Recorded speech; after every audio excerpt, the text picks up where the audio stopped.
Hello बच्चों, let's see this question. The displacement of a boy depends on the frame of reference of the observer who measures it. It followed that work done on a body should also depend on the observer's reference frame.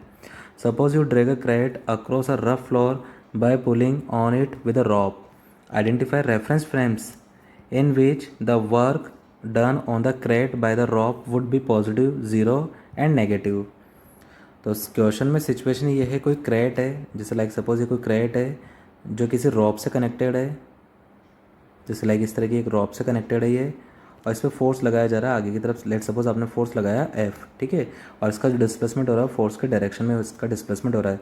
Surface rough है तो force of friction भी लगेगा, पीछे की तरफ force of friction लगेगा। तो अगर यहाँ पर हम लोग सिंपली बात करें, अगर वर्क डन बाय, अगर हम लोग अप्लाइड फोर्स बात करें, कैपिटल एफ बात करें, तो ये वर्क डन क्या आएगा, पॉजिटिव, क्योंकि डिस्प्लेसमेंट फोर्स दोनों सेम डायरेक्शन में है। अगर हम लोग वर्क डन बाय फ्रिक्शन निकालें तो इस केस में वर्क डन बाय फ्रिक्शन क्या आएगा, नेगेटिव, फ्रिक्शन लग रहा है पीछे, डिस्प्लेसमेंट हो रहा है आगे। और थर्ड पॉइंट, अगर मान लो ऑब्जर्वर हम लोग इस बॉक्स के ऊपर ही बिठा दें, ठीक है, तो इसके रेस्पेक्ट में इसका डिस्प्लेसमेंट कितना होगा, 0 होगा, ठीक है।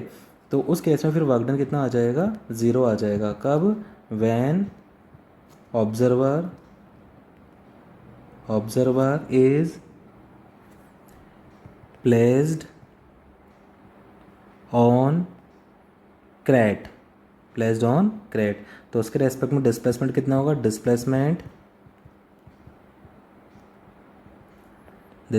कितना होगा, यहाँ पे 0 होगा। डिस्प्लेसमेंट अगर 0 होगा तो फिर वर्क डन भी क्या होगा, 0 होगा। तो अगर फ्रेम की बात की जाए तो हम लोग सिचुएशन ऐसा ले सकते हैं, जैसे लाइक ये बॉक्स है, ये क्रेट है, ठीक है, अब इस पर ये रॉप से कनेक्टेड है, तो उसने बोला है identify reference frame in which the work done on the crate by the rope. Rope की वजह से जो वर्क डन आएगा वो पॉजिटिव आए, नेगेटिव आए, 0 आए, ठीक है। तो इसको हम लोग ऐसे भी समझ सकते हैं, सपोज कोई पर्सन है, ये कोई पर्सन जो कि रेस्ट पे है, ये कोई पर्सन जो कि क्या है, रेस्ट पे है, तो फिर डिस्प्लेसमेंट और फोर्स का डायरेक्शन क्या होगा, यहाँ पे सेम ही होगा।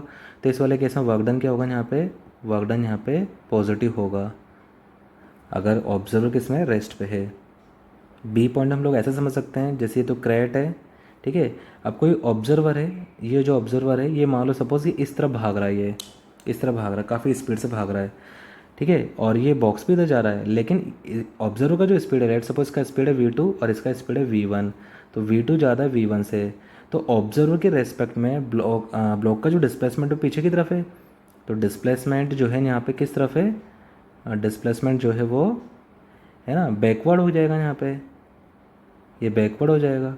तो इस केस में क्या हो जाएगा, वर्क डन जो आएगा, ये वर्क डन क्या आएगा इस वाले केस में, यहाँ पे नेगेटिव आएगा, क्योंकि फोर्स तो लग रहा है आगे और डिस्प्लेसमेंट हो रहा है पीछे की तरफ, किसके रेस्पेक्ट में, इस ऑब्जर्व के रेस्पेक्ट में जो कि v2 से आगे की तरफ जा रहा है, ठीक है। और सी वाला केस में बता दिया, ऑब्जर्व किस पे ऊपर बैठा हुआ है, बॉक्स के ऊपर ही बैठा हुआ है, ऑब्जर्व किसके ऊपर बैठा हुआ है, ये बॉक्स के ऊपर ही बैठा हुआ है, तो इसके रेस्पेक्ट में इसका डिस्प्लेसमेंट कितना होगा, 0 होगा, तो यहाँ पे वर्क क्या मिलेगा आपको, 0 मिलेगा, ठीक है।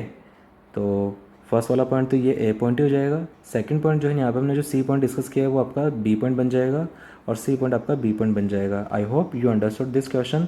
Thank you.